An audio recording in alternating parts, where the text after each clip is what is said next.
à tous, bienvenue pour ce premier numéro de l'année d'HP Hour. On est ravis de vous retrouver. J'en profite d'ailleurs, comme tous mes collègues l'ont fait la semaine dernière, pour vous présenter mes meilleurs vœux. C'est vraiment un plaisir de partager cette cinquième saison. Oui, j'étais en train de réfléchir. Cinquième saison déjà avec vous tous. Et je vais accueillir, je vais vous expliquer un petit peu les coulisses de l'émission. On va recevoir tous nos chroniqueurs pour vous présenter leur chronique de cette année.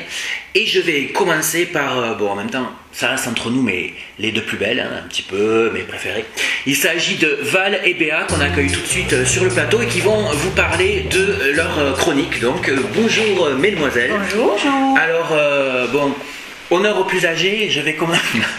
Non, aux nouvelles plutôt.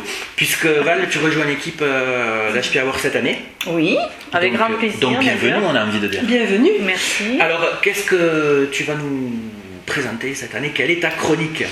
Eh bien, je vais vous présenter une chronique à la fois musicale et cinématographique. Donc, je vous parlerai de mes coups de cœur. Les sorties CD, les sorties cinéma, mais aussi DVD, VOD ou streaming, ou sur les séries. Et puis Béa, Béa, on la connaît, on la retrouve avec les cheveux qui ont poussé de 20 cm. Et donc ta chronique. Alors, moi je reviens donc pour parler littérature. Je vais m'intéresser pour cette cinquième saison davantage sans doute aux auteurs locaux. Puisque j'avais déjà commencé à parcourir les salons littéraires. Ouais. Je pense à celui de Bagnères de Bigorre, à celui de Lourdes. Il y en a beaucoup des salons littéraires. Et moi aussi, dans mon entourage, je connais des auteurs qui ne sont pas forcément professionnels, qui n'en vivent pas forcément, mais qui écrivent de très belles choses. Ouais, et qui méritent d'être mis en avant, et sans doute aussi qu'on aura l'opportunité de les inviter sur le plateau. Donc voilà. Et alors, des auteurs locaux d'une part, toujours de l'actualité littéraire et des coups de cœur par rapport à mes lectures personnelles. Et puis plus de place est laissée à la lecture jeunesse. Ah oui, ça, très bon choix, parce que c'est très important. Oui. Et en fait, contrairement à ce qu'on pourrait croire, c'est pas un art mineur. Il y a beaucoup de propositions de littérature jeunesse. De la littérature, voilà. Bien au contraire, moi j'adore la littérature jeunesse.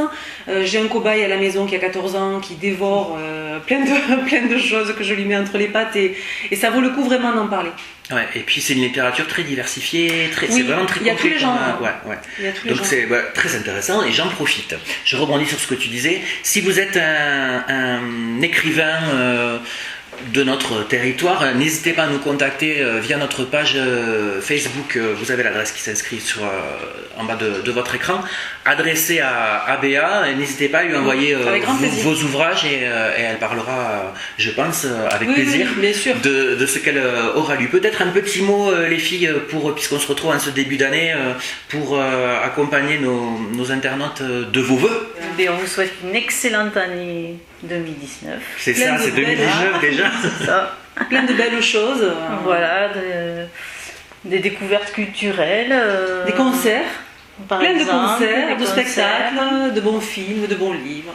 Merci Val, merci Béa. On les retrouve donc dans les semaines à venir pour leur chronique. Et puis tout de suite, on reçoit deux nouveaux chroniqueurs qui nous rejoignent pour passer cette année HP Hourienne. Tout à fait. Avec nous, bienvenue Claire, bienvenue Dylan, bienvenue dans ce nouveau studio, sur ce nouveau canapé. Tout à fait. Que nous étrenons. Voilà. Donc Claire, cette année, puisque honneur de modèle. Cette année, on va parler des enfants avec toi. Donc, on avait fait une chronique la saison passée plus autour des bébés, des mamans et la maternité en général.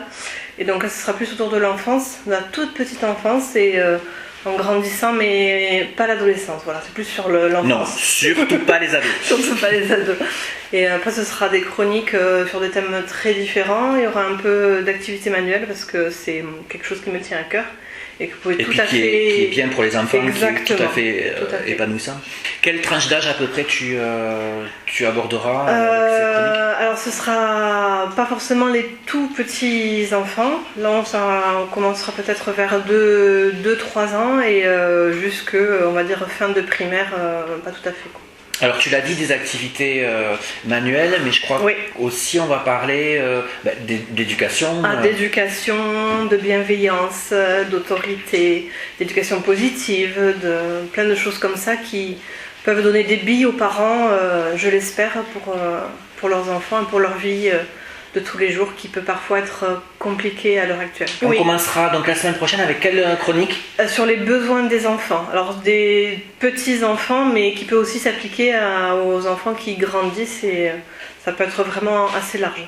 Alors quand on parle de besoins, donc on parle de besoins physiologiques, affectifs, de tout ce que l'enfant a besoin et pas de superflu. Parce que dans notre société, il y a beaucoup de superflu et on oublie l'essentiel. Voilà. Oui, donc pour résumer, on dira ce dont il a besoin et pas forcément envie. Exactement. Voilà pour la chronique de Claire qu'on a hâte de découvrir dans quelques semaines. Alors nous allons passer à notre ami Dylan. Bienvenue d'abord puisque tu rejoins l'équipe cette année pour cette saison. On a vu Val tout à l'heure qui rejoint également l'équipe cette année. Donc tu es le petit nouveau. De quoi on va parler avec toi cette année ? C'est ça. Alors moi ça sera plus des rubriques autour du sport, mais plus le sport axé santé. Donc ça sera des petites rubriques sur des petits mouvements très simples à faire dans la vie de tous les jours. Des mouvements avec peu de matériel. Et aussi je parlerai un peu de nutrition, vu que nutrition et sport c'est assez lié. Surtout au niveau de tout ce qui est perte de poids et tout, ça joue beaucoup dans l'assiette. Donc voilà, ce sera un petit mix de tout ça. Et j'essaierai de vous proposer des petits mouvements assez ludiques pour pas rendre ça trop laborieux. D'accord, ça tombe bien parce que pour nous c'est parfait. Parce que donc c'est des chroniques qui peuvent pour expliquer à nos amis qui nous regardent, qui peuvent s'adresser à des gens qui ne sont pas au départ particulièrement sportifs justement. Oui, complètement. Tout type de public. Comme ça je mettrai des variables de la plus facile à la plus dure. Donc ça sera vraiment adapté à chacun. D'accord, et comme tu le disais, des choses faciles à appliquer dans notre quotidien de tous les jours. Donc. Surtout parce que c'est important. Et alors, est-ce que tu as déjà des idées, des chroniques dont on parlera dans les semaines à venir ? Alors, la première, j'aimerais bien parler de tout ce qui est douleur de dos, parce qu'en ce moment... Ouais, et puis beaucoup de gens... Oui, je confirme. Et beaucoup de gens sont concernés par les problèmes. Donc vous montrer un peu que des mouvements de renforcement et d'étirement pour améliorer ça, quoi. Claire est super intéressée. C'est ça. Et ça rejoint d'ailleurs les chroniques que tu fais sur HPTV régulièrement. Oui, c'est ça. Donc on propose deux catégories en fait de mouvements, plus axé population un peu jeune, assez dynamique, et une autre plus femme active, plus vraiment sur de l'entretien. C'est toi. C'est ça, c'est exactement ça. Voilà, c'est pour moi, c'est pour moi. Donc on est plus sur du sport santé comme on verra ici, quoi. Ouais. Et c'est super parce que ça sera aussi en lien avec les recettes de Véro qu'on retrouvera en fin d'émission et puis pour toute l'année ou pour toute la saison d'HP Hour. Je voulais qu'on parle aussi avec toi de Domicile Gym. Oui. Qui est donc... qu'est-ce que c'est ? Je vous en parle vite. Donc c'est une franchise de coaching à domicile et en entreprise. Donc en fait on a une vision un peu moderne et professionnelle du coaching. On essaye d'oublier un peu le coach sportif qui arrive avec son tapis sous le bras et qui improvise un peu la séance. Ceci dit, tu es venu avec ton tapis sous le bras aujourd'hui. Ça c'est pour les coulisses, mais quand même. Mais voilà, d'essayer d'avoir vraiment un programme le plus possible individualisé. Donc c'est pour ça qu'on propose une batterie de tests au début, qu'on refait en fait à la fin du programme pour voir s'il y a eu des évolutions ou pas. D'accord. Donc toi tu en fais partie pour expliquer aux internautes. Et donc les gens qui nous regardent peuvent te contacter. Tu te déplaces donc à domicile pour leur proposer, j'imagine, donc une étude de là où ils en sont sportivement et d'adapter ensuite une proposition d'activité en fonction. Ouais, c'est ça. En fait, on propose 2 séances de découverte offertes. Donc pendant ces 2 séances, on fait une petite évaluation de la condition physique générale, donc avec des questionnaires, des différents tests. Et la deuxième séance, on fait une petite séance, une mini-séance on appelle ça, selon ce que j'ai vu moi au test et selon bien sûr les objectifs du client. D'accord. Et après, donc si ça match, on part sur un programme sportif et on compare après les résultats avant-après si on est dans la bonne voie. Ok, donc si vous êtes intéressé par du coaching à domicile, vous pouvez contacter notre ami Dylan à l'adresse qui s'affiche actuellement sur votre écran. Et puis de toute façon, on te retrouvera chaque semaine dans HP Hour. Alors je ne sais pas ce que vous en pensez, mais moi j'ai un petit creux. C'est ça. Et donc je vous propose de nous retrouver tout de suite en cuisine et de rejoindre notre ami Véro. C'est parti. Salut Véro, comment vas-tu? Très bien, Steve. On est ravis de te retrouver. Je te présente Dylan et Claire que tu connais déjà. Alors, cette semaine, les amis, et pour cette saison, on retrouve bien sûr Véro et ses recettes alternatives. Alors, je crois qu'on va parler fromage cette semaine. Oui, on va parler fromage. Alors, du fromage sans lait de vache, on va dire. Donc, c'est un fromage à base de soja. Yaourt de soja. Okay. Voilà. Donc, et pour toutes les personnes qui peuvent être allergiques au lait de vache. Et puis après, qui ne le supporte pas. Voilà, ne le supporte pas. Voilà. Ou facile à digérer aussi. Voilà, si on a des problèmes de digestion. Donc, voilà. Aujourd'hui, donc j'ai pris un fromage de soja.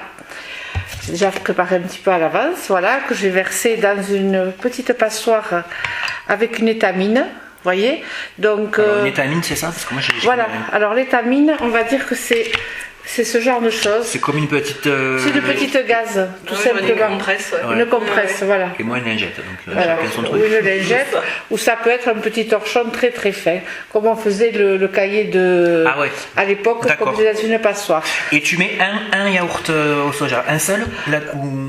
Non, là j'en ai mis deux. Deux, Tout ok. dépend de la quantité qu'on veut faire. Là, c'est pour combien? On part sur. Là, on va faire un fromage pour 3 personnes à peu près. Voilà. D'accord. C'est très bien, on est 3. C'est très bien. 3 Oui, mais je te compte pas, parce que toi tu cuisines et nous on mange. Hein. Oui, C'est non, ça, mais- c'est la tradition.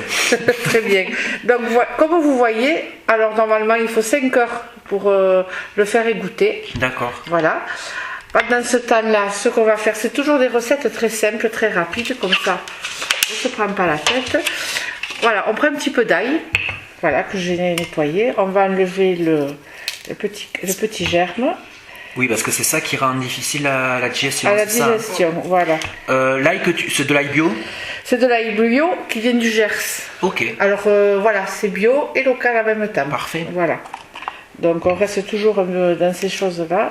Donc celui-ci c'est quand même un ail assez frais, donc il est fort. Donc on va rester sur une gousse d'ail. Alors, Je suis une gousse toujours d'ail, très lente, moi. suivant vos goûts évidemment. Voilà. Bien sûr, et le rendez-vous que vous avez par la suite. C'est ça. Donc l'éternel petit pilon, voilà, qui va me permettre, bien pratique. voilà, qui va me permettre d'écraser l'ail. Moi je préfère l'écraser que le couper parce que les sucres sont différents. D'accord. Voilà. Il y a Donc ça risque d'être plus fort si je te suis, si on fait avec le pilon, ou le goût est plus soutenu que si on plus le coupe. soutenu. Ensuite, un peu de persil. Si vous avez de la coriandre, moi je n'en ai pas trouvé aujourd'hui, de la coriandre fraîche, donc vous mélangez de la coriandre aussi avec des herbes fraîches. Voilà. Une cuillerée du yaourt qui a reposé donc. Voilà, pendant 5 heures. On va mettre un petit peu de persil. On va venir chercher un petit peu d'ail gentiment. Et voilà notre petit fromage ail et persil avec un peu de sel. Du sel.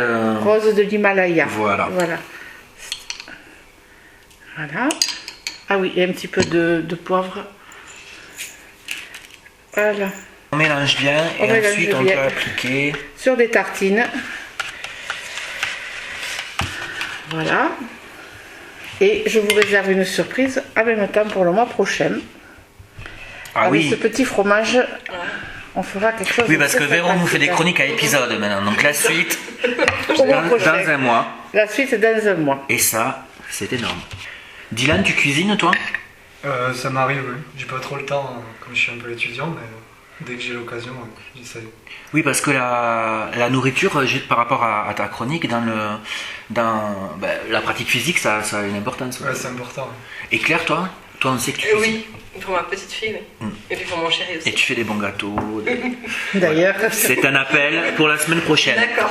Puisque la semaine prochaine, nous retrouverons Dylan et Claire qui viendront faire leur première chronique. Et puis on aura un invité, on ira découvrir l'école Anathème.